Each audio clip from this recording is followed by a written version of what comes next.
All right, welcome. Today we have a very special guest, Penny Shepard. I'm so excited that she is here with us, and welcome, Penny, to the show. Thank you very much. I'm really excited for this connection. I think you have so much value to share with my audience, and I don't even know where to start because there's so many things that so many different places we could go. But I think what I'd like to do is have you start with the beginning of your story, and we can kind of just let that organically unfold, because your story is so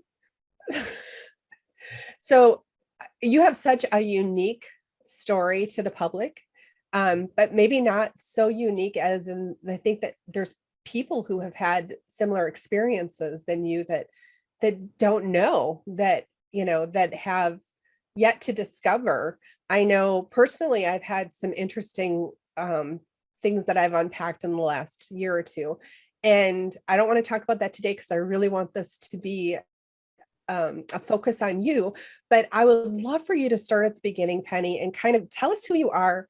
I tell people about your work life, because I think that's something people will find really interesting, because you were in the limelight.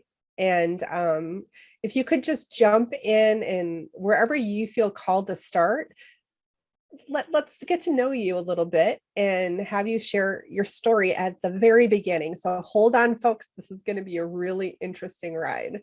So welcome, Penny. Thank you. I'll start with where I actually finally started breaking through from MK Ultra, which is in March of 2016, believe it or not. I was at the age of, I believe, 58. I left my husband, who was a retired Carlsbad sergeant, Carlsbad in Southern California, in San Diego. His dad was a sheriff, and he was actually the historian for the San Diego Sheriff's Museum, which is an old town. So it was a family of sheriffs. I later on found out that his father actually was a pedophile, and I believe that the entire family, they were Freemasons, but these things were hidden from me. When I left my husband, he had told me that if I left him, I would be thrown in a crazy house, I would be thrown in jail, and I would be made homeless. And all those things happened to me because this is a unique protocol. So when I left, I went and I stayed with my aunt, and I found out that my aunt, who actually wasn't my real aunt, she was my mother's lover. My mother was gay. I found out that that family, which the last name is Menger, are actually the Mengele's, as in Joseph Mengele, who was Hitler's scientist. I then went to my brother's house, my brother Rob, who lives in Illinois, and found out that he basically is NSA, and that he actually knew this other gentleman who was my agent. I've had agents. I'm a singer, a writer. I was in the entertainment industry for almost half a century. So I sound really old, right? I'm 60. I'll be 64 August 11th. Yeah, you don't look your age. So you definitely have to share with the audience how old you are if they're watching the video, because no one would guess that, Penny, ever. Okay. So good lighting, makeup, and hair color. I don't think that's all that. I've seen you without makeup on. But just to interject here a little bit, for those who don't know who Joseph Mengele is, if you could share that. Joseph Mengele was Hitler's scientist. Everyone knows who Hitler is, but unfortunately, somehow in our school system, they negated to tell you who Joseph Mengele was, which I find horrific. Joseph Mengele was at Auschwitz, and not just Auschwitz, he was overseeing the concentration camps. And when people got off the train, he met them at the train, and he would look at the people and he would point, you survive, you go to the gas chambers, and you get experimented on. He particularly loved twins. So he did horrific experiments, but he was also working in conjunction with the Rothschilds and the Rockefellers. They were doing eugenics since the 20s. And you have twins in your family too, right? Pardon? You have twins in your family? Not that I know of. No twins that I know of in my family. Although I believe that I was pregnant with twins. Yeah, that's what I was kind of hinting at. So, purportedly it skips a generation. No one in my family had twins, but actually that's not true. My father was a twin. my fake father was a twin. So his name was Thomas, his middle name was Paul. So Thomas Paul was a fraternal twin. And, I'm not exactly even sure who that family was, but I knew from childhood that my last name was not my last name. And at one point, both my brothers, I thought that they were just saying, that they disassociated themselves with my father. But they both said that my father wasn't their father. And one of my brothers now, his name was David. He's dead. He was murdered on a high satanic holiday. He was a whistleblower, wasn't he? Wasn't he a whistleblower? Wasn't he a whistleblower? He wrote a book entitled The Whistleblower, which will never see the light of day. No one will ever see it. It's gone.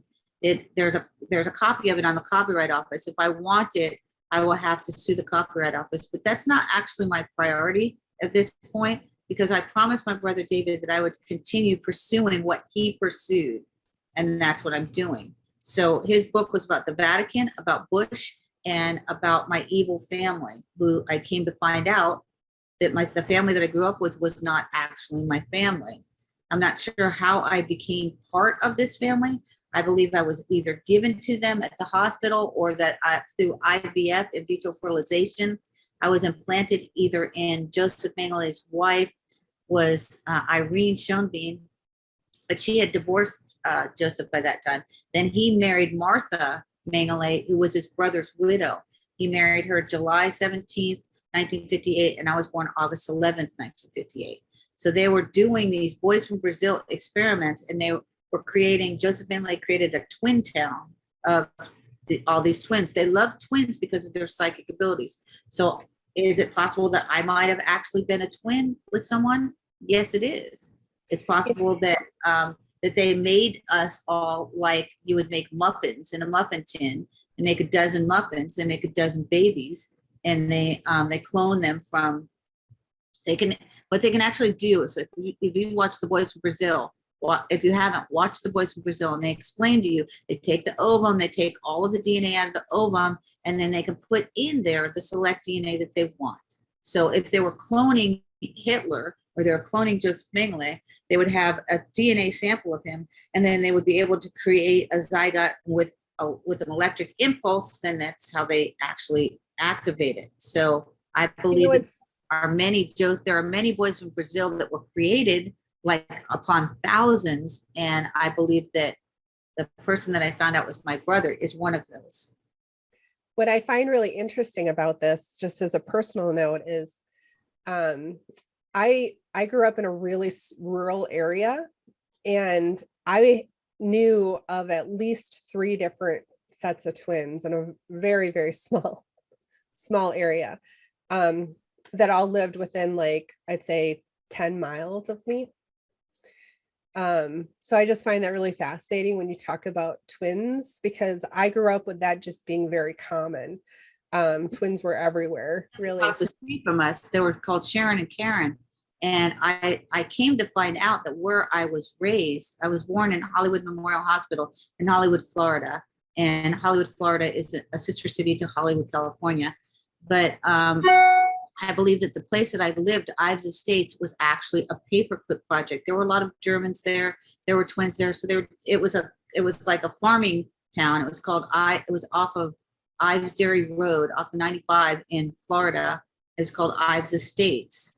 And I believe that was a selected Germanic project, which was essentially built for the specific purpose of hiding individuals, covert operatives within this area.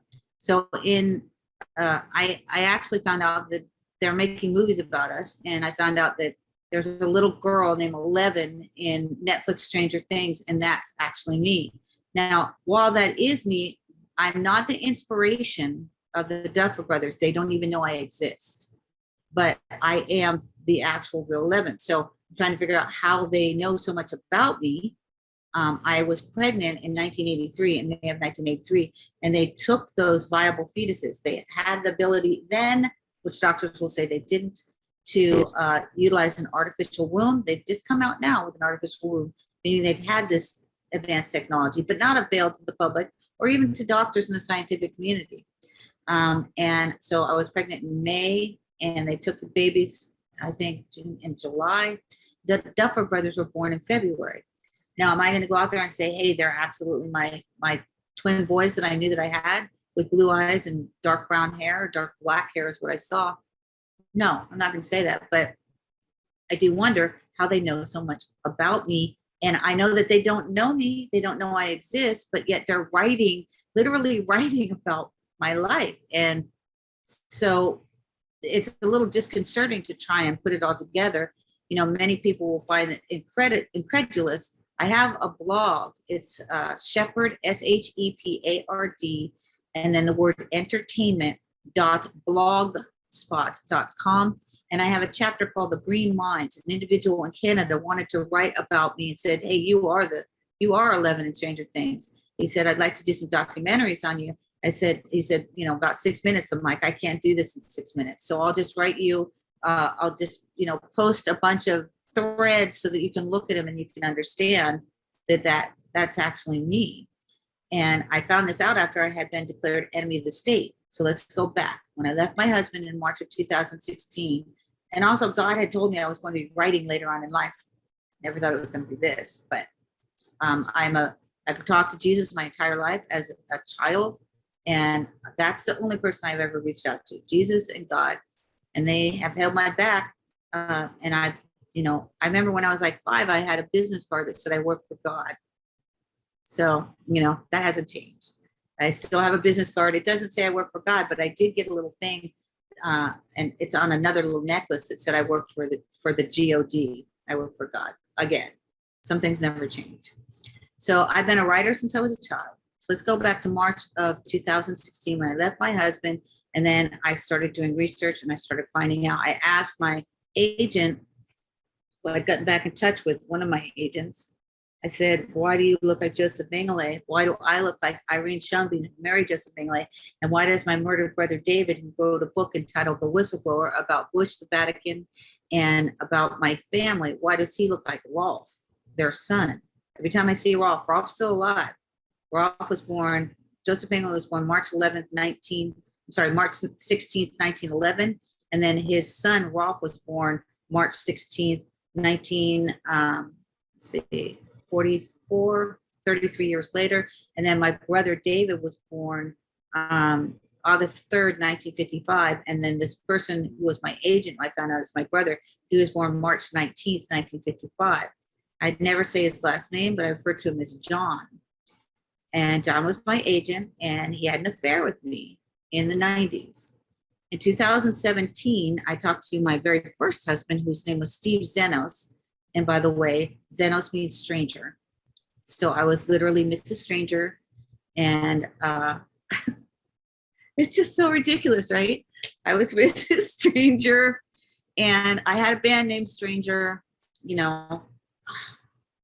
And then when I left him, I became the X.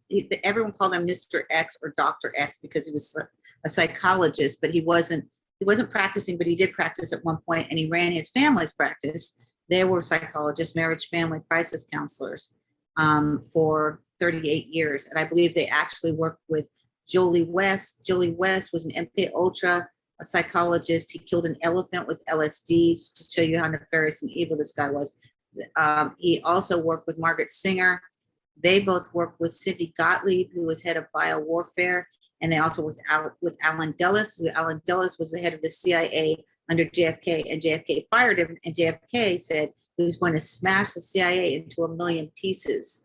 I think he found out. I just want to stop you for just a second, just to interject here and point out how we're really starting to come to the awareness that television shows, that movies are really exposing truths and are being used to control the public opinion and to steer them into thinking that things, because they're on TV, that they're fantasy or not true, or that we start to see the perspective of the villain and support the villain in the role that they're playing through the perspective of that show.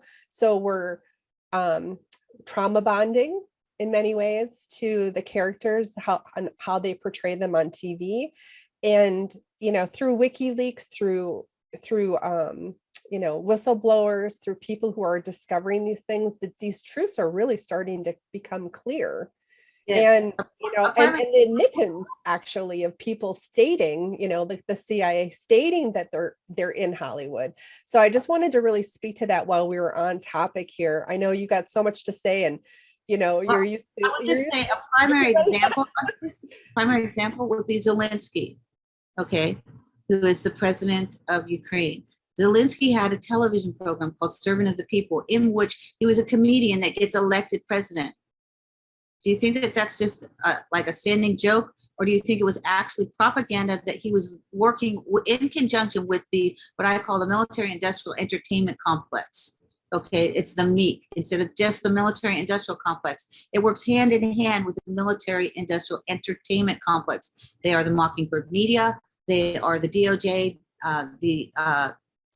The military industrial complex encompasses a great deal of governmental factions, and they work hand in hand to promote propaganda. Okay, so when you're looking at this guy as a hero, servant of the people, he's a comedian and he's a hero, then he propagandizes everyone in his region, and then they think it's a good idea. Hey, let's put this guy for president. This was designed. It wasn't just an accident. It wasn't just, oh, look at that, what a coincidence. No, this was a grand design to put this individual in power. So when you're looking at movies, you're looking at overt and covert subliminal messages, which are passed through satanic references and coded words, in which they code MK Ultras, which an MK Ultra is an individual who has been mind controlled, which I say that actually applies to the entire world.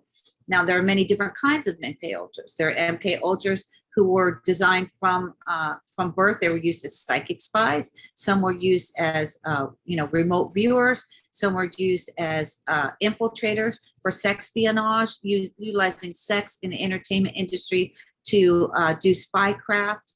Some, it was unbeknownst to them. So Kathy O'Brien. Is that like the sex beta kitties? Is that what you mean by the sex espionage? That's part of one of many levels of programming. So okay. Yes, Marilyn Monroe was the poster child for beta sex kitten programming. And the beta sex kitten programming is most identifiable when you see the leopard skin. You see these, I was all into the leopard thing.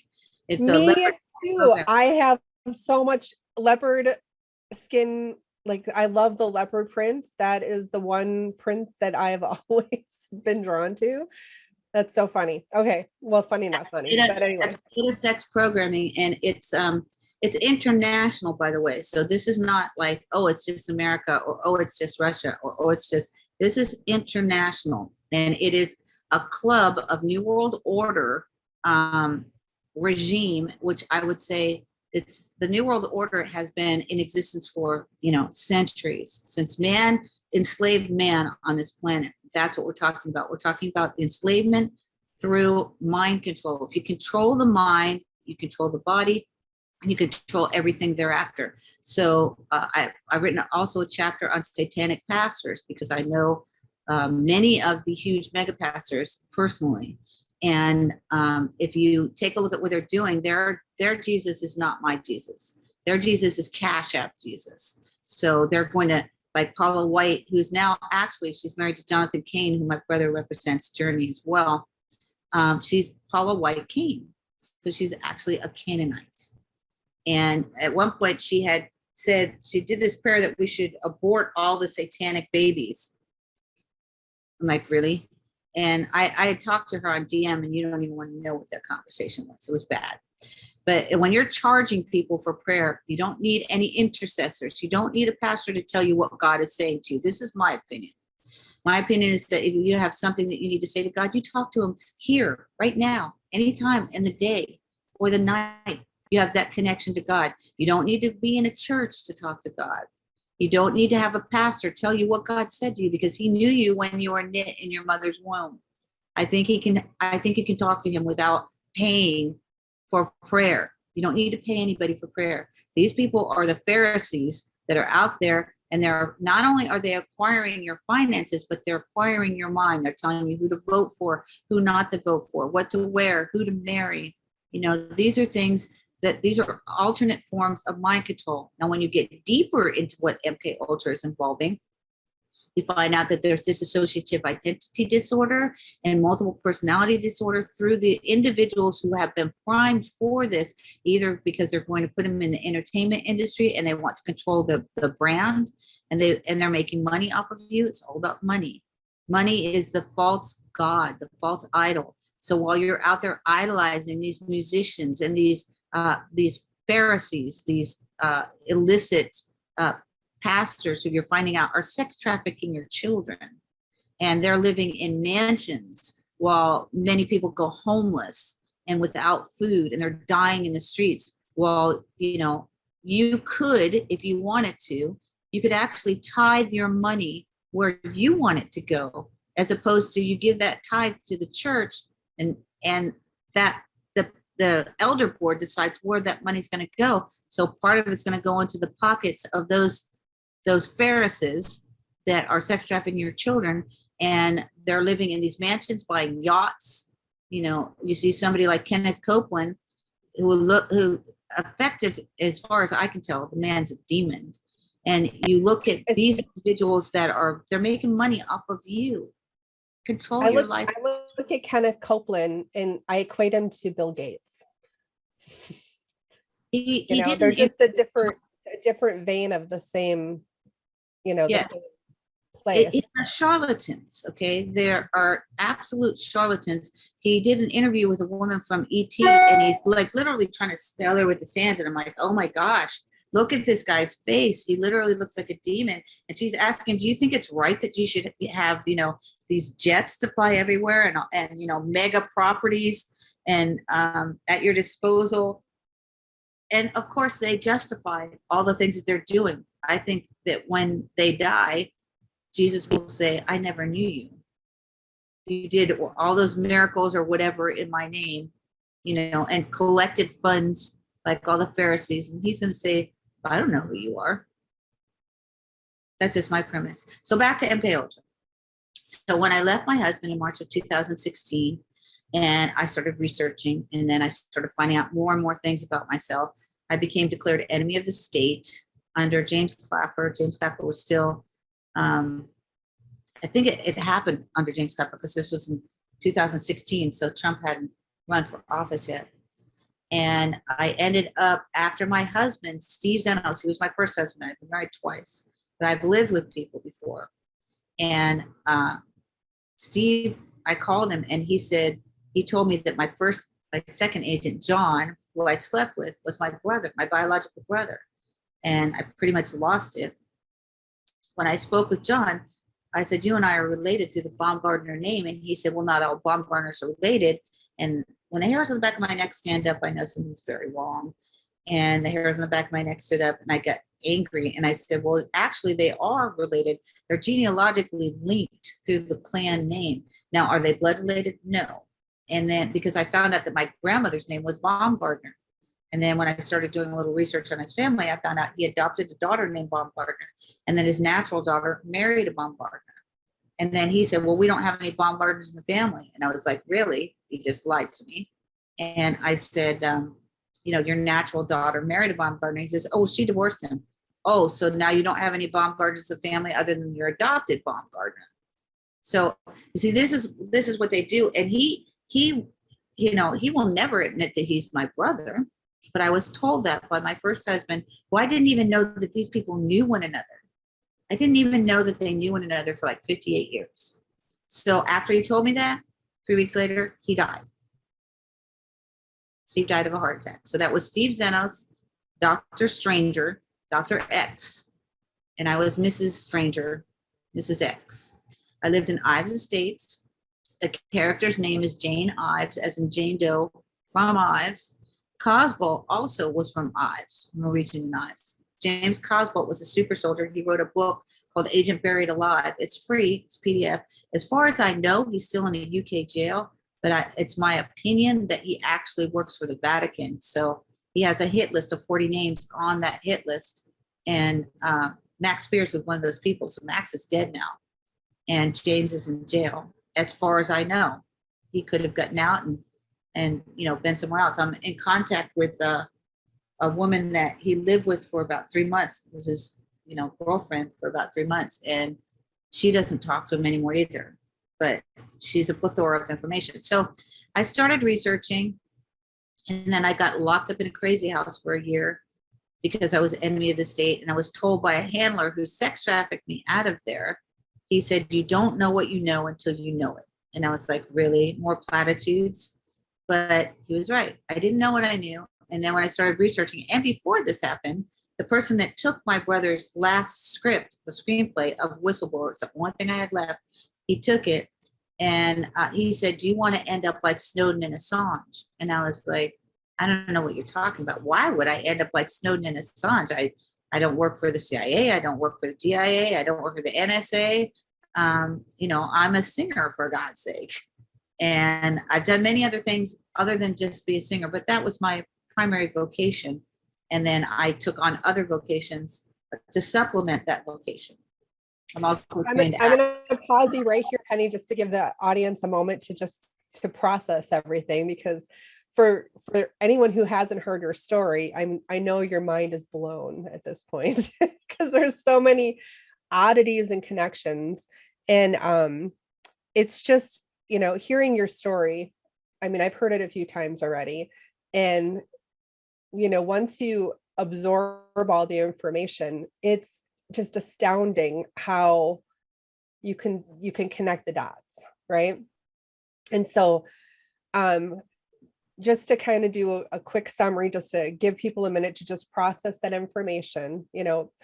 Penny didn't know any of these things happened. She was working in Hollywood as a cover band, right? You had relationships. Your first husband, you didn't really know, I don't think, the magnitude of what he was a part of. And your second husband, you didn't have any idea at the time, just the chaos that ensued within that relationship either.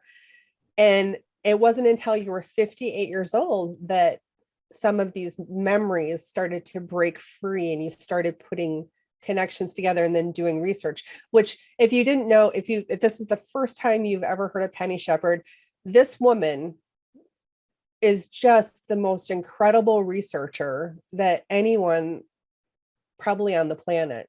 She really knows. Her brain is super fast. I've had people tell me I'm really quick.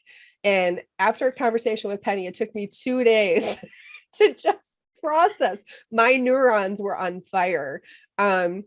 It was just so much information, and she's quick, she's fast, she puts it together. She's just a very highly educated, quick-witted person. And once she started getting some of these repressed memories back, holy moly, things, like the fact that you could put all this together and to share it with us, and to see this big picture.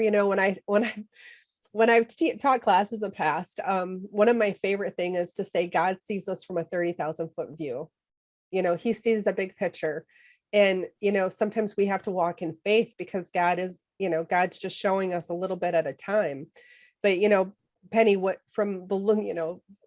haven't been friends for long, but what I know about you is that you have an incredible overview. You can really see, probably not as, I'm not saying you can see as high as God can see, but you really know how to captivate. That's a gift that he gave you, is to see everything from a higher view. Yes. And so as you're unpacking this, right, and sharing, like, you're starting to get these memories, you're starting to do the research, you're starting to have these moments where you're seeing the connections. How did you move from that stuff? Like, what did you do? I mean, you've been attacked. I just want to say, you've been attacked, you've been put into a mental institution. Like, your identity has been attacked, right? Your finances are probably being attacked. You're being pursued to be shut up, right? So can we start from there and just I want the audience to really understand the strength and the tenacity that you have. When I left my husband, I'd been drugged for like over 12 years. I had a team of doctors drugging me. I had to learn how to walk and talk all over again.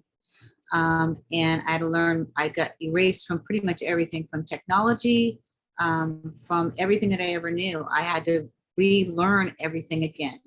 I was walking on a walker in adult diapers. It's almost like if someone who came out of a coma they would have to That's how I refer to it as. Yeah. I refer to it as I was in a coma for Yeah. the majority of my life, even though I wasn't, laying down in a bed. Although at one point I was in a bed for almost 4 years, as they were drugging me and just erasing me, primarily because I walked away from John and I walked away from the industry. When I was researching, I had to go back to the very beginning of, I started, how did they start with post-traumatic stress? Who was the doctor that was experimenting on people? Donald Young Cameron, who was the head of the World Psychological Association. So I went way back because I had studied psychology when I was in like 10th grade. And all the people that I found that were people that we revered were actually these complicit evil individuals. So, Sigmund Freud, who was the father of psychoanalysis, was a pedophile and a cocaine addict.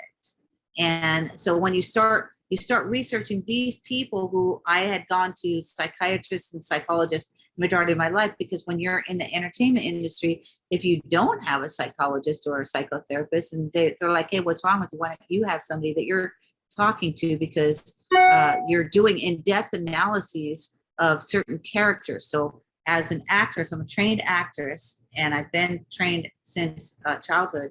But I also attended New York University. I studied under Stella Adler. Stella Adler trained Marlon Brando and Robert De Niro.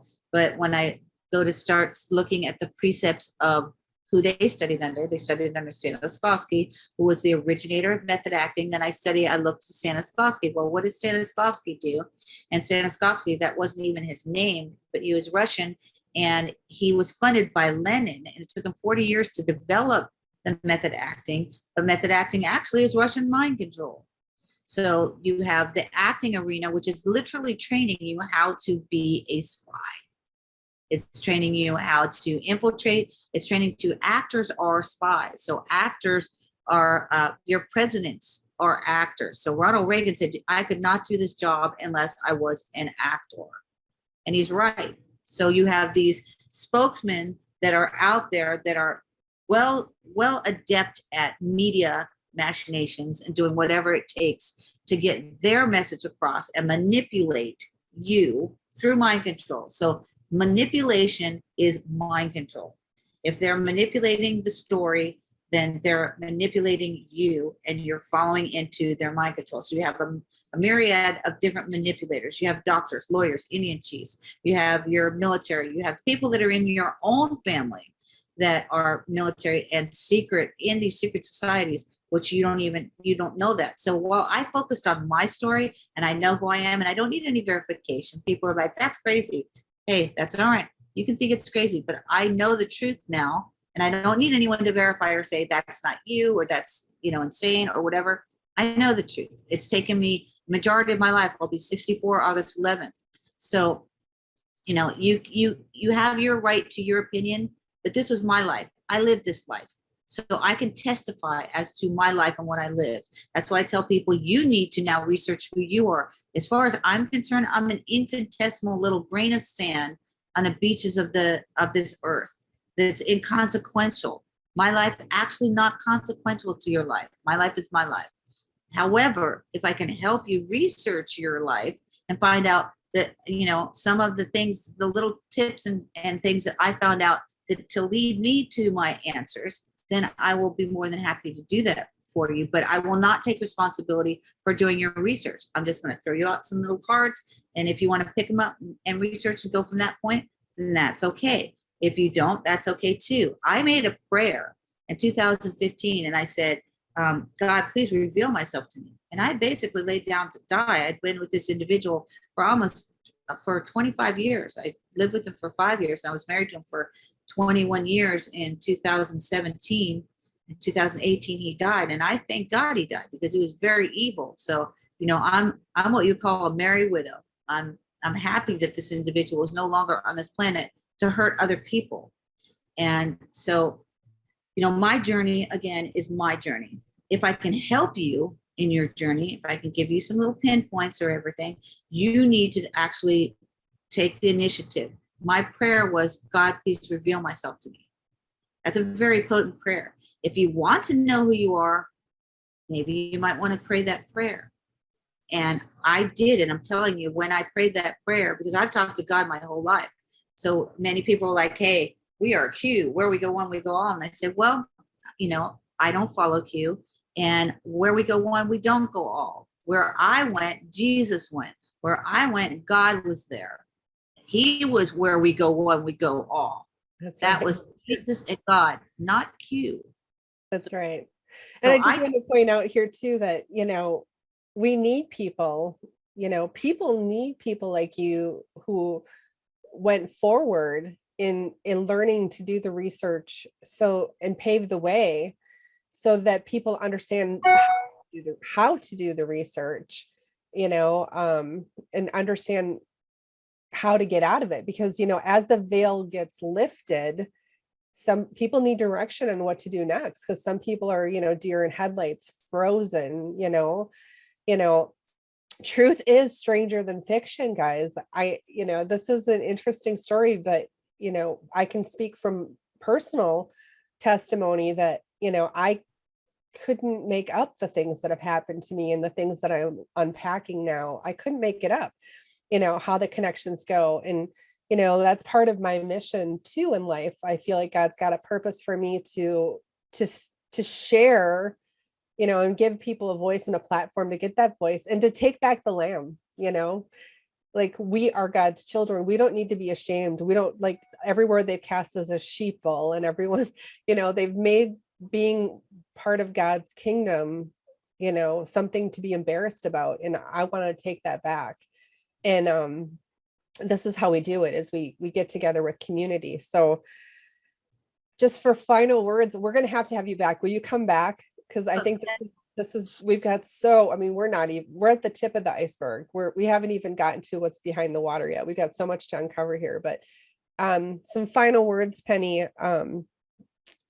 maybe just wrapping up where we are now. And this very beginning of the story that's, that I've heard, so I know how big it goes. So if you could just, send us out with some wisdom and a little bit more of your story to lead us to the next segment. I would just tell people, if you want to find out who you are, because this didn't just happen to me. I wasn't the only one that it was erased. I wasn't the only one that have memories that are coming back or that have missing time. And they talked about that in the X-Files, missing time. The X-Files are real, by the way. But if you want to know, I suggest that you cultivate your personal relationship with God and with Jesus, and you just talk on a daily basis. And then, pray that prayer. If you don't want to know, you can go your entire life and remain asleep. That's entirely to you. But if you do want to know, then pray that prayer, and that people will come into your life that will assist you in finding out who that was. And you have to be dedicated and prolific. This is not a mission that you can do in 5 minutes and then go, play hockey somewhere. This is a lifelong endeavor in which you endeavor to find out who you are. And then if God tells you that that's your mission, to disclose and to whistleblow as you're finding out, then, I always do what God tells me to do. So, I don't listen to man. When God tells me to do a certain thing, I do that. So when I was praying, I didn't know what my last name was. After I left John, who was my agent, I was at Emmanuel Faith, and I was praying. I said, God, can you please tell me what my name is? I'm in my 30s. And he said, your name is Shepard. Go down and change it at the courthouse and never change it again. So I went down to the courthouse. I changed it. I went to my second husband, who was to be my second husband. I said, God told me to change my name to Shepard, but I spelled it Shepard.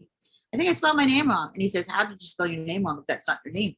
I said, oh no, that's my name. That's what God told me my name is. So I changed it, and I never changed it again. I was going to do a country tour in a band called Way Out West. Now, 30 years later, a an orchestra leader asked me to represent him in Chicago. And so I say, God, what should I call this? Because I talk to God about everything. He's my best friend. I say, what should I call this endeavor? He says, call it Shepard Entertainment Endeavors. Now, if I had changed mine, if I hadn't done what he told me to do in the 90s, and I didn't know what it meant, if I hadn't done that, and I changed my name when I got married to Van Hooser, then he would have said, call it Van Hooser Entertainment Endeavors, right? It would have been VEE. Instead, it was SEE. See? Jose, can you see? And so I was like, oh, wow, I like that acronym, God, thank you. And then later on, I found out that my brother John brokered a deal for the Crystal Cathedral, which went to the Vatican, which the Vatican is called the Holy See, which is the unholy see. But my see is open your eyes and see. I never incorporated, never DBA'd. That's just what God said, call it.